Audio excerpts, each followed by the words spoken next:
আপনি কি জানেন খুব শীঘ্রই আমাদের দেশে এক ডিজিটাল মুদ্রা আসতে চলেছে? হ্যাঁ, আজকে আমরা কথা বলবো জিও কয়েন নিয়ে, যা নিয়ে বর্তমানে অনেক আলোচনা চলছে। জিও কয়েন কিভাবে আমাদের জীবনকে বদলে দিতে পারে তা নিয়েই আজকের ভিডিও। চলুন শুরু করা যাক।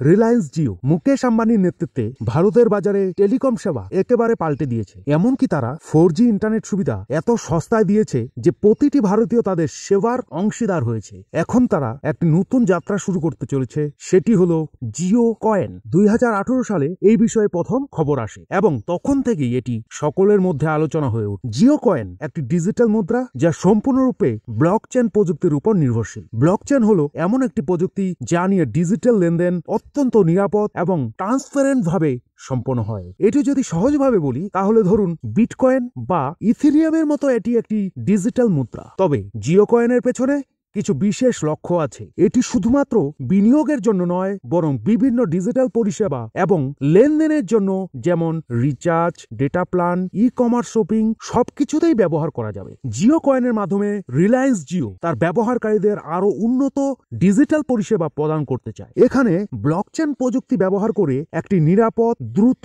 এবং সাশ্রয়ী লেনদেন ব্যবস্থা তৈরি করতে চাইছে। এর মাধ্যমে জিও গ্রাহকরা দ্রুত এবং নিরাপদে টাকা পাঠাতে পারে বা পেতে পারে। এখন প্রশ্ন আসে, জিও কয়েন কি সত্যি সফল হবে? ভবিষ্যতে এর চাহিদা কেমন হবে? এর জন্য আমাদের অপেক্ষা করতেই হবে। তবে রিলায়েন্স জিও যে তাদের ব্যবহারকারীদের আরো উন্নত ডিজিটাল সেবা দেওয়ার চেষ্টা করছে সেটা স্পষ্ট। জিও কয়েন ভারতীয় অর্থনীতিতে একটি বড় পরিবর্তন আনতে পারে। যদি এটি সফল হয় তাহলে এটি দেশকে একটি নতুন ডিজিটাল অর্থনৈতিক যুগের দিকে নিয়ে যেতে পারে। কিন্তু এটি কি আসলে বাস্তবে চলবে? এটার বৈধতা কি হবে? সময়ই বলবে। জিও কয়েন নিয়ে আপনার কি মতামত? আপনি কি মনে করেন এটি আমাদের অর্থনৈতিক ব্যবস্থাকে পরিবর্তন করতে পারবে, নাকি এটা শুধু একটা নতুন প্রযুক্তির গেম? কমেন্ট করে আপনার মতামত জানাবেন। আশা করি আজকের ভিডিওটি আপনার ভালো লেগেছে। যদি ভিডিওটি পছন্দ হয় তাহলে অবশ্যই লাইক, শেয়ার এন্ড সাবস্ক্রাইব করতে ভুলবেন না। আগামী ভিডিওতে আবার দেখা হবে। ধন্যবাদ।